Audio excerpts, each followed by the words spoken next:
হরে কৃষ্ণ। সকলে কৃপা আশীর্বাদ নিয়ে নিত্যং ভাগবত মাসের উপস্থিত হয়েছি। আজকে হবে প্রথম স্কন্ধ অষ্টম অধ্যায় 21 নম্বর শ্লোক থেকে শুরু করব। আর পর্ব হবে 58তম পর্ব। 58তম পর্বতে জানায় কৃষ্ণ প্রীতি শুভেচ্ছা। হরে কৃষ্ণ। ওম জ্ঞানং তিমিরান্ধস্য জ্ঞানঞ্জন শলাকয়া চক্ষুরন্মীলিतं येन तस्मै श्रीगुरुवे नमः। श्रीचैतन्य मनोभीष्टं स्थापितं येन भूतले स्वयं रूप कदा मह्यं ददाति स्वपदान्तिकं। वन्देऽहं श्रीगुरो श्रीयुतपदकमलं श्रीगुरून् वैष्णवांश श्रीरूपं सद्गजातं सहगण रघुनाथं वितं तं सजीवम् साद्वैतं सावधूतं परिजनसहितं कृष्ण चैतन्य देवं श्री राधा कृष्ण पादान सहगण ललिता श्री विशाखान्वितं स।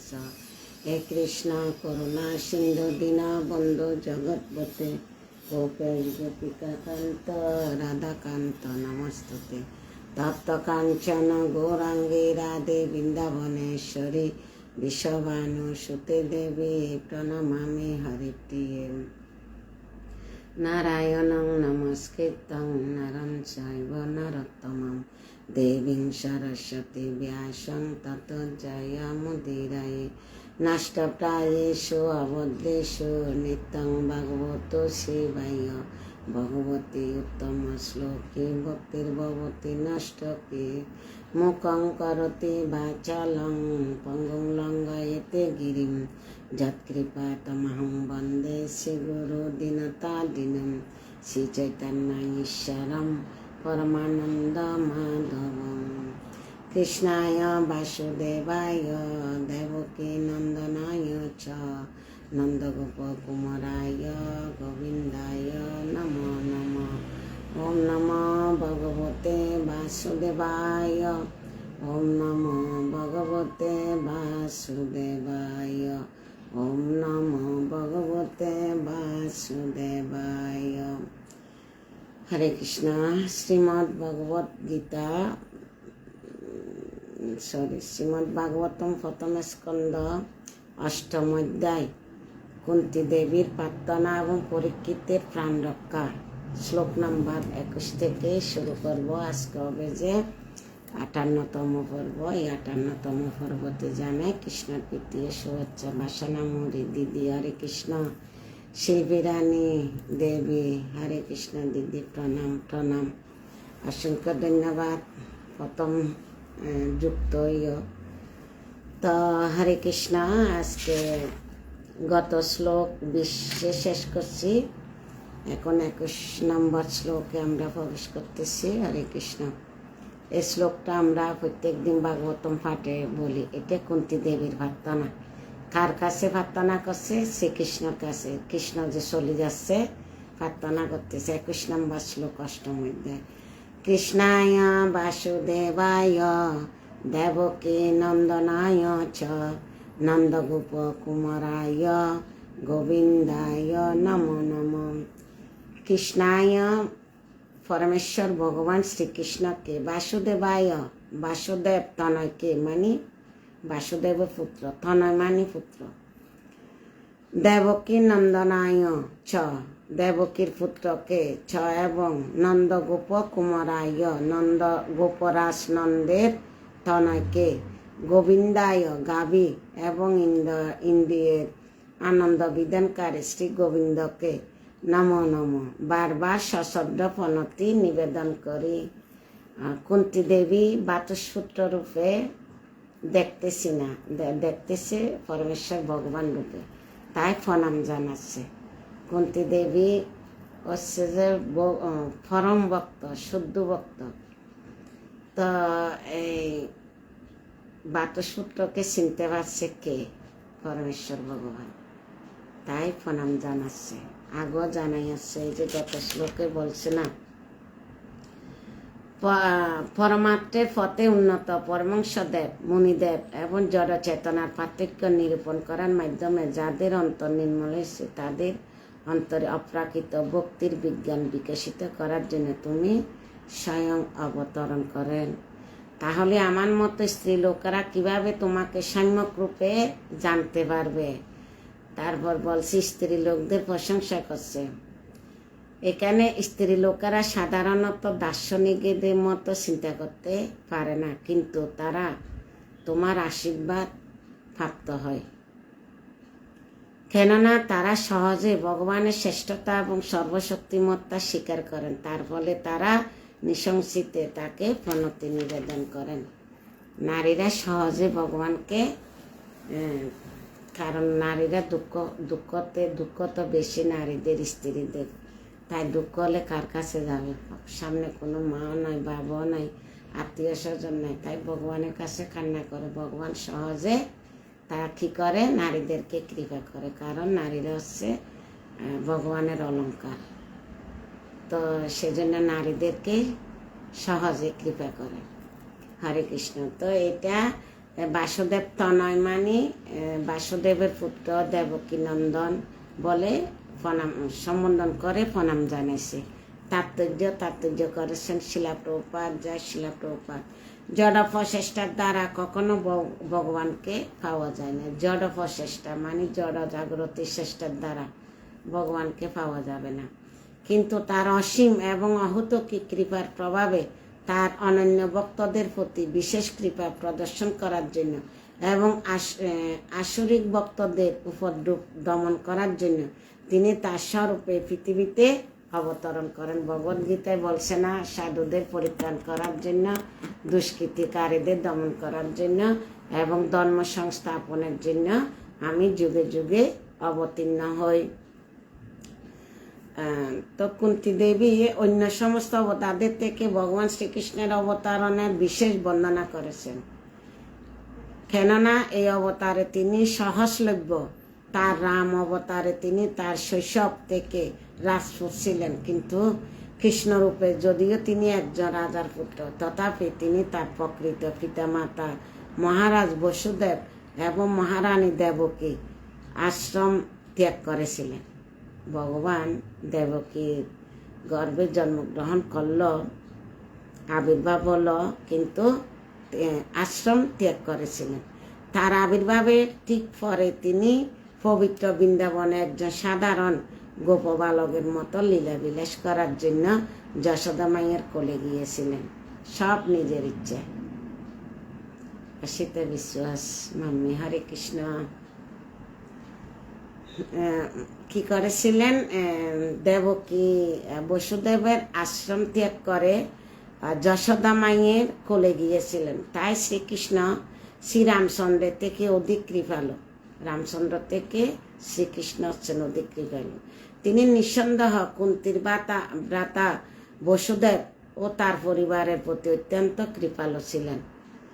তিনি যদি বসুদেব ও দেবকীর পুত্র রূপের আবির্ভূত না হতেন, তাহলে কুন্তী দেবী তাকে তার বাতুসপুত্র বলে দাবি করে বিশেষ বাৎসল্য স্নেহে তাকে এভাবে সম্বোধন করতে পারতেন না। মুন্না পাল চৌধুরী। হরে কৃষ্ণ। হরে কৃষ্ণ। তোমাকে অসংখ্য ধন্যবাদ, মাসিকে মনে রাখছো বাজি। হরে কৃষ্ণ।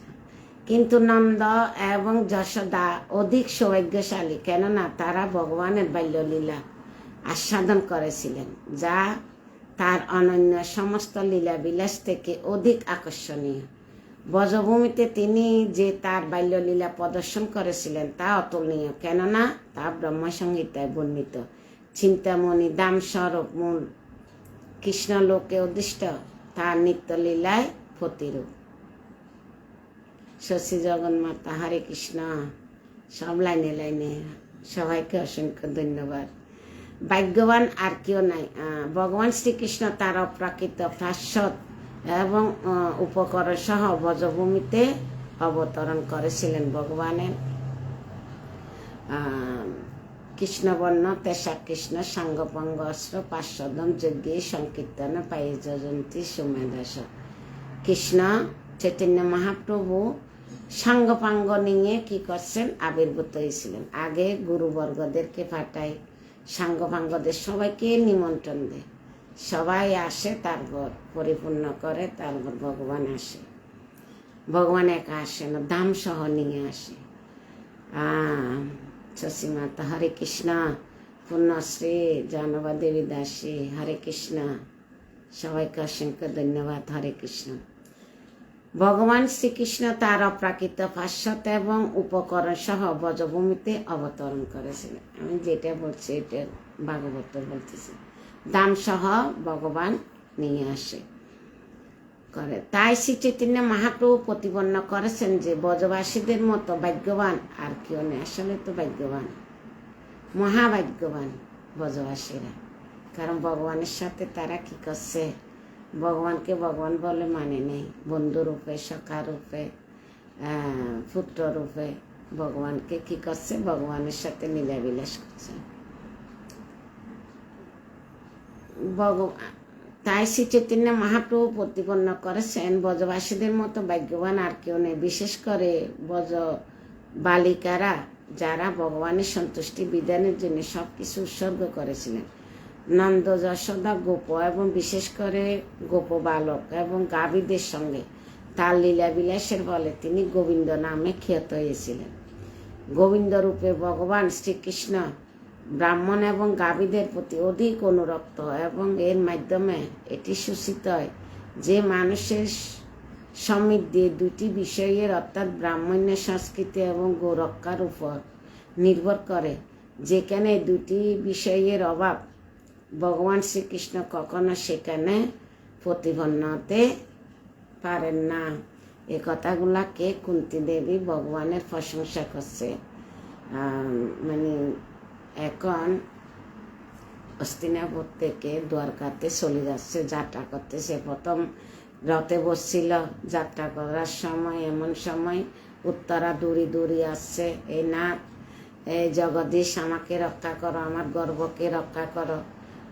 তখন অশ্বত্থামা ব্রহ্মাস্ত্র নিক্ষেপ করছিল, তো ভগবান তৎক্ষণাৎ যোগমায়ার দ্বারা গর্ভকে আবৃত করে রাখছে। তারপর গর্ভর ভিতরে সূচ বরাবর উত্তরার গর্ভে শ্রীকৃষ্ণ প্রবেশ করে সন্তানকে রক্ষা করে আসে, একবার রক্ষা করে ফেলছে। এটাও কেন রক্ষা করছে, এটারও কারণ আছে। কারণ উত্তরা বিয়ের আগে সাধুদের আশীর্বাদ পেয়েছিল। যখন চাতুর্মাস্য ব্রতের সময় সাধু সন্তরা রাজার বাড়িতে আসছে, তখন উত্তরা ছোট ছিল, ছোট রাজাদের সাধুদের সেবা করছিল, বা ফাদুত করছিল, বা জল আনি দিচ্ছে, কিছু না কিছু সেবা করছিল। তো সাধুরা যাওয়ার সময় বলছে, রাজনন্দিনী, তুমি তো আমাদের অনেক সেবা করছো, তোমাকে একটা বর দিতে চাই, বলো। তো রাজনন্দিনী বলতেছে, না সাধু বাবা, আপনারা আমাদের রাজ্যতে গৃহেতে প্রবেশ করছেন, এতে আমাদের সৌভাগ্য, আপনাদের চরণ ধুলো হচ্ছে, আমরা পবিত্র হয়েছি, কিন্তু আমার কিসের অভাব, আমাদের কিছু লাগবে না। তখন সাধু বাবারা বলতেছে, না, তোমার সেবায় আমরা সন্তুষ্ট হয়েছি, তোমাকে একটা বরদান করি, যখন তোমার বিবাহ হবে তোমার একটা পুত্র সন্তান হবে, এই পুত্র সন্তান জগতের মানুষের মুক্তির কারণ হবে, এবং ভগবান শ্রীকৃষ্ণ তোমার গর্ভেতে দর্শন পাবে, বিপদ থেকে রক্ষা করবে, নাম হবে পরীক্ষিত। এগুলো সাধুরা আগে বলে দিছে। তো মাদের ভক্তির প্রভাব সন্তানের উপর পড়ে, সেজন্য মারা বালক মতো ভক্তি করলে সন্তান আরও ভক্তি, সন্তানেরও তখন ওই কর্ম নিয়ে আসে, ওরকম কর্মলয় আসে। তো আমরা ভালো মতো ভক্তি, আমাদের যখন সন্তান হওয়ার টাইমে আমরা তো ভক্তি কি জিনিস জানতাম না, তাই হয়তো আজকে আমাদের সন্তানদেরকে ভক্তি করাতে কষ্ট হচ্ছে, যেটা বাস্তব। হরে কৃষ্ণ। তো এখন কুন্তী দেবী এই প্রার্থনা করতেছে, যখন চলে যাচ্ছে বলছে যে প্রভু, কারণ বাচস্পত্র রূপে দেখতেছে না, দেখতেছে কি রূপে, পরমেশ্বর ভগবান রূপে। ভগবান এ পরমেশ্বর, তুমি যে চলে যাচ্ছ, আমাদের দুঃখের সময় ছিলে, কিন্তু সুখের সময় তো তুমি চলে যাচ্ছ। সেজন্য বলছে যে কৃষ্ণায় বাসুদেবায় দেবকী নন্দনায় ছ নন্দগোপ কুমারায় গোবিন্দায় নমো নমো। এই শ্লোকটা এখানে এই অষ্টম অধ্যায় 21 নম্বর শ্লোকে আমরা পাঠ করার প্রত্যেক দিন ভাগবতম পাঠ করার সময় করি, কিন্তু কোথায় আছে অনেকে জানেন না। এই শ্লোকটা হচ্ছে যে প্রথম স্কন্ধ অষ্টম অধ্যায় 21 নম্বর শ্লোক। আসসালাম হরে কৃষ্ণ, প্রিয় সাহা হরে কৃষ্ণ, সবাইকে অসংখ্য ধন্যবাদ সাথে থাকার জন্য। শ্লোক 22, এই শ্লোকটা আমি পাঠ করি, এটাও দেখেন। এটা আমরা যখন ভাগবতম পাঠ করি তখন এই দুটা শ্লোক পাঠ করি। বাবু মজুমদার, হরে কৃষ্ণ প্রভু, সবাইকে ধন্যবাদ। শ্লোক 22। নম পঙ্কজ নাভায়, নম পঙ্কজ মালিনী, নম পঙ্কজ নেত্রায়, নমস্তে পঙ্কজায় অঙ্গে। এটাও কুন্তী দেবী ভগবানের কাছে প্রার্থনা করছে কি, এই পরমেশ্বর, তোমার উদর কেন্দ্রের নাভিদেশ পদ্ম সদৃশ্য আবর্তে চিহ্নিত গলদেশে পদ্মের মালা নিয়ত শোভিত, তোমার দৃষ্টিপাত পদ্মের মতো চিহ্ন এবং পাদদয় পদ্ম চিহ্ন অঙ্কিত, তোমাকে আমার সশ্রদ্ধ প্রণতি নিবেদন করে।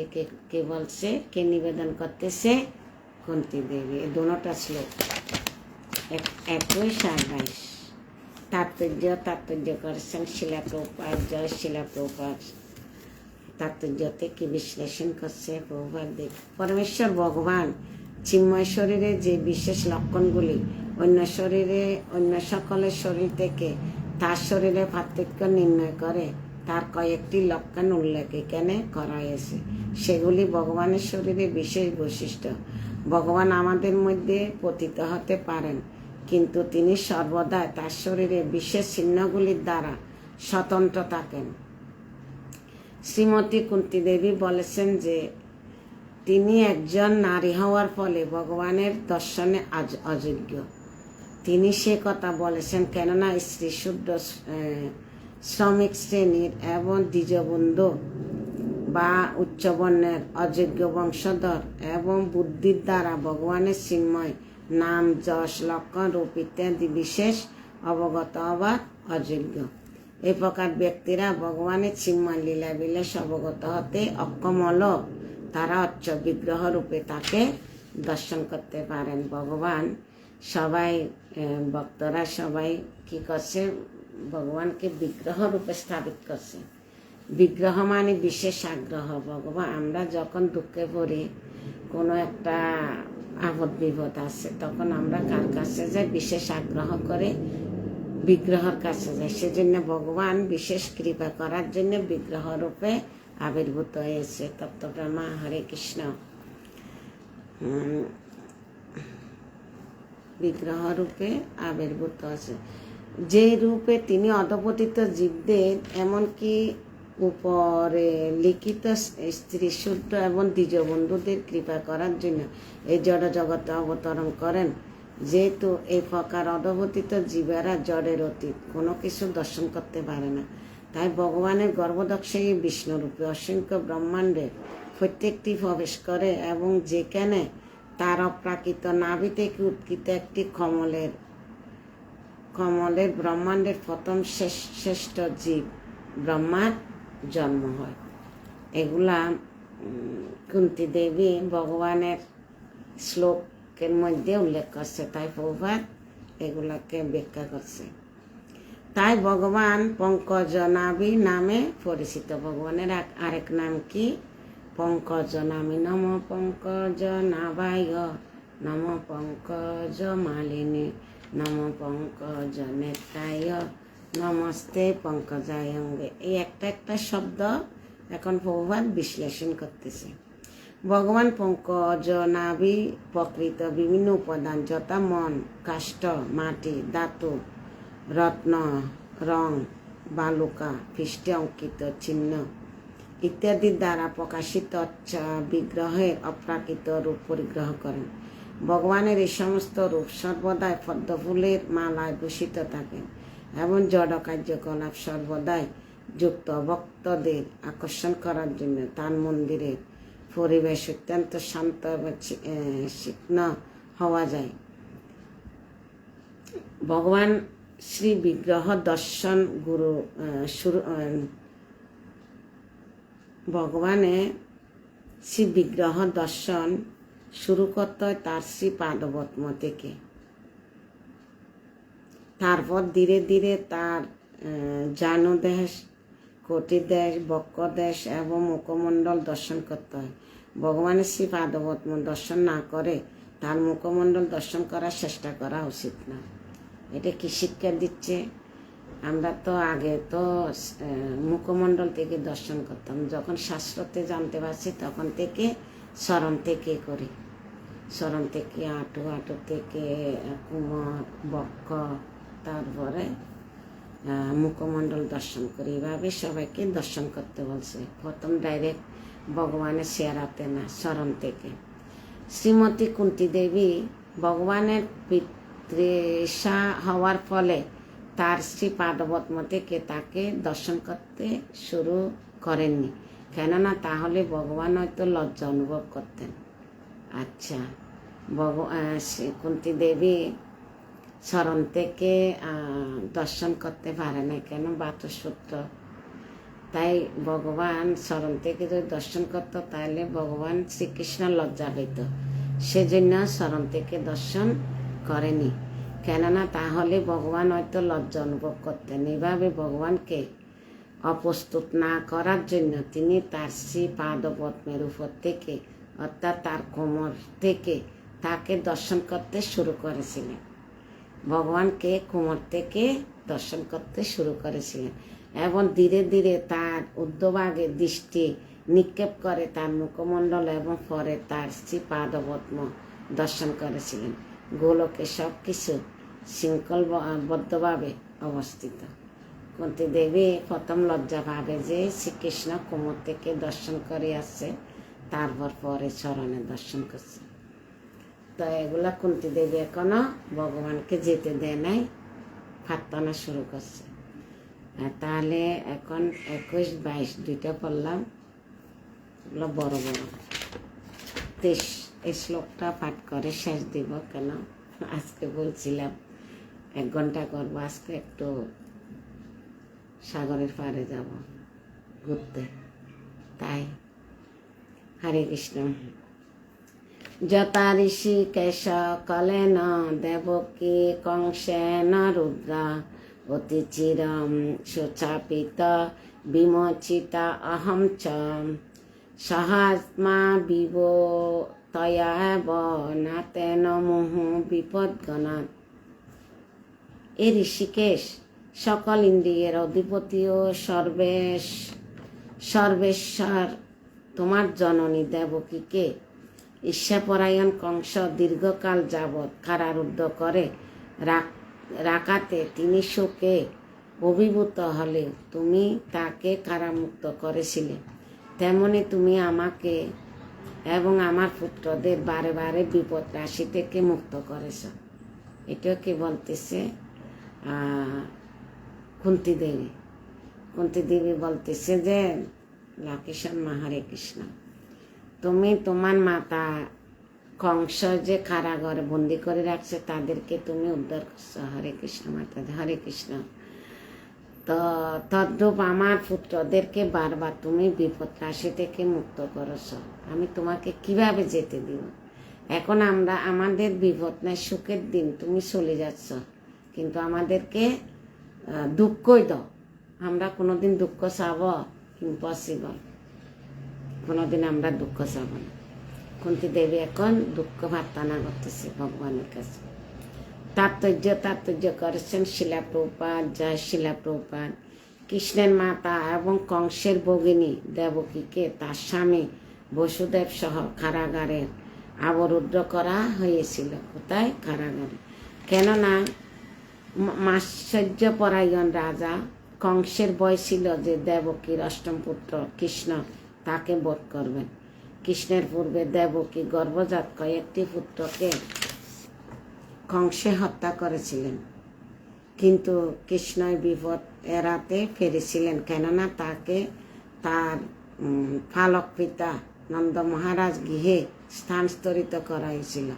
কুন্তী দেবী তার পুত্র সহ ভয়ঙ্কর বিপদ রাশি থেকে রক্ষা পেয়েছিলেন। কৃষ্ণ কুন্তী দেবীর প্রতি অধিক অনুগ্রহ প্রদর্শন করেছিলেন, কেননা যদিও তিনি দেবকীর অনন্য পুত্রদের রক্ষা করেননি, কিন্তু কুন্তী পুত্রদের তিনি রক্ষা করেছিলেন। তিনি তা করেছিলেন কেননা দেবকীর প্রতি বসুদেব জীবিত ছিলেন, কিন্তু কুন্তী দেবী ছিলেন বিধবা এবং কৃষ্ণ ছাড়া তাকে সাহায্য করার আর কে ছিল না। দেখেন, কুন্তী দেবী হচ্ছে যে একজন নারী। যখন তাপসী মাতাজি হরে কৃষ্ণ, যখন ধৃতরাষ্ট্র রাজ্য থেকে বের করে দিছে, এই পঞ্চপুত্র নিয়ে যে বনের মধ্যে চলে গেছে, কার উপর ভরসা করে গেছে? কেউ যাবে?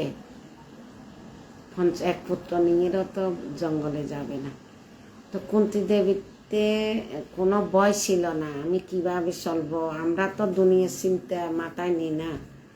কিন্তু কুন্তী দেবী পঞ্চপুত্রকে কিভাবে লালন পালন করবে, কোথায় থেকে খাওয়াবে, কোথায় রাখবে, বাড়িঘর সারি চলে যাচ্ছে, কার উদ্দেশ্য যাচ্ছে, কিন্তু ভরসা কার উপর ছিল?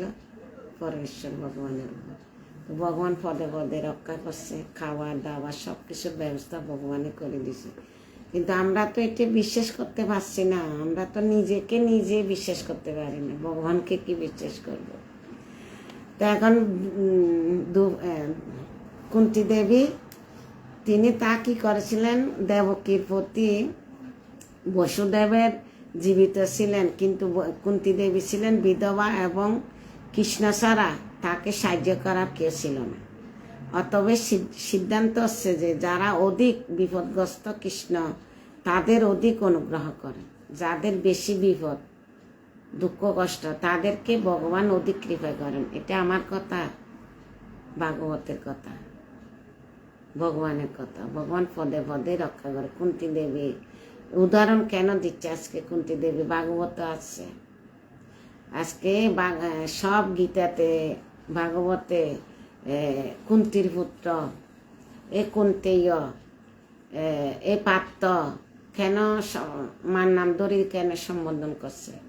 মার নাম ধরে বললে সন্তানেরা গভীরভাবে শ্রবণ করে, তাই মার নাম ধরে সন্তানকে ডাকতে হয়, এ কুন্তী পুত্র, এ কুন্তীয়, এ পিতার পুত্র, এ পাত্র, এভাবে সম্বোধন করত ভগবান শ্রীকৃষ্ণ। কখনো কখনো তিনি তার শুদ্ধ ভক্তদের এরকম বিপদে ফেলেন, কেননা সেই অসহায় ভক্ত ভগবানের প্রতি অধিক অনুরক্ত। ভগবান শুদ্ধ ভক্তদের এরকম বিপদে ফেলেন, কেননা সে অসহায় ভক্ত ভগবানের প্রতি অধিক অনুরক্ত। যেমন কি নারদ মুনি 5 বছর বয়সে মা মারা গেছে, গরু দুধ দহন করতে গেছে, তখন সাপে দংশন করে মারা। এই 5 বছর সন্তান কি করে ভগবানকে কত জন্ম পেতে হয়েছে, যে জন্মতে মা মারা গেছে ওই জন্মতে কত কষ্ট, কোথায় খানা, কোথায় কি কিভাবে বড় হয়েছে, কোথায় সাধু সন্তরা আছে দূরে, দিন রাত কত কিলোমিটার হাঁটত, এ করে করে জীবন অতিবাহিত করছে। অনেক জন্ম নেওয়ার পরে লাভ জন্ম হয়েছে নারদ মুনি, ভগবানের পরম শুদ্ধ ভক্ত। তো কষ্টগুলো দিচ্ছে তো ভগবান, কেননা অসহায় ভক্ত ভগবানের প্রতি অধিক অনুরক্ত, আরো গভীর ভগবানকে ভালোবাসে। ভক্ত ভগবানের প্রতি যত অনুরক্তন, তার সাফল্য তত বেশি হয়। শুনছেন? কষ্ট যাদের বেশি, তারা সাফল্য আরো বেশি হবে। হরে কৃষ্ণ। ভাগবতম গ্রন্থরাজ কি জয়, শিলা প্রভুপাদ কি জয়, শিলা গুরু মহারাজ কি জয়, অনন্ত কোটি বৈষ্ণববৃন্দ কে জয়, নিতাই গো সীতানাথ প্রেমানন্দে হরি হরি বল। আজকে তো অনেকজন শ্রবণ করতেছে। হরে কৃষ্ণ। সবাইকে দেখতেছি তো, শিল্পী আছে, লাকি মাতাজি আছে, অসিতা আছে, তারপর নাম সারা ফটো দেখতেছি। একজন লিড করে ফেলছে। ঠিক আছে, তো সবাই আধ্যাত্মিক উন্নতির জন্য 3 বার কৃষ্ণের নাম নিই। আর আমার পরমারাধ্য গুরু মহারাজের শারীরিক সুস্থতার জন্য দীর্ঘায়ু প্রদান করে মতো আমরা 3বার কৃষ্ণ নাম 6বার নিব, ঠিক আছে? জয় শ্রীকৃষ্ণ চৈতন্য প্রভু নিত্যানন্দ শ্রী অদ্বৈত গদাধর শিবাসাদি গৌর ভক্তবৃন্দ। হরে কৃষ্ণ কৃষ্ণ কৃষ্ণ হরে হরে, হরে রাম রাম রাম হরে হরে, হরে কৃষ্ণ কৃষ্ণ কৃষ্ণ হরে হরে, হরে রাম রাম রাম হরে হরে, হরে কৃষ্ণ কৃষ্ণ কৃষ্ণ হরে হরে, হরে রাম রাম রাম হরে হরে, হরে কৃষ্ণ কৃষ্ণ কৃষ্ণ হরে হরে, হরে রাম রাম রাম হরে হরে, হরে কৃষ্ণ কৃষ্ণ কৃষ্ণ হরে হরে, হরে রাম রাম রাম হরে হরে। হরির নাম সংকীর্তন কি জয়, শিলা প্রভুপাদ কি জয়, শিলা গুরু মহারাজ কি জয়, অনন্ত কোটি বৈষ্ণববৃন্দ কি জয়, নিতাই গো সীতানাথ প্রেমানন্দে হরি হরি বল। টাইমটা তাড়াতাড়ি চলে যাচ্ছে, মন সাজছে। এই অধ্যায়টা শেষ করে কুন্তী দেবী আর কি প্রার্থনা করছে, ভগবানের কি গুণগান করছে, এগুলো শোনার ইচ্ছে করতেছে। তো আগামীকাল 7:30 থেকে দিব, কেন মাতাজিদের ক্লাস আছে 8:30টায়।